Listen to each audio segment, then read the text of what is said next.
Foto diduga anak kandung Bunda Korla beredar di media sosial, fix mirip Bunda Korla.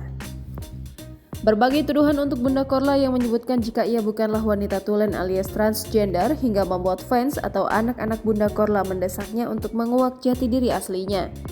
Namun Bunda Korla tidak pernah menanggapi orang-orang yang menudingnya transgender hingga tidak memiliki anak kandung. Kini beredar foto anak kandung Bunda Korla di media sosial. Kumpulan foto-foto anak Cynthia Korla, nama asli dari Bunda Korla ini pun diunggah oleh akun Instagram @rumpi_gosip. Foto seorang wanita diduga anak Bunda Korla itu diperoleh dari akun Facebook Zahra dan Zehan. Akun tersebut pernah mengunggah tulisan rasa syukur pada Oktober 2022. Bahkan ada satu unggahan foto bersama perempuan mirip Bunda Korla pada Agustus 2022 lalu. Foto perempuan diduga anak Cynthia Korla ini lantas mendapat beragam komentar warganet. Atas beredarnya foto tersebut, Nikita Mirzani pun sempat menuding bahwa anak Bunda Korla yang tinggal di Medan adalah anak adopsi dari temannya. Terkait hal itu, Bunda Korla hingga saat ini belum mau memberikan klarifikasi mengenai foto perempuan yang diduga anak kandungnya.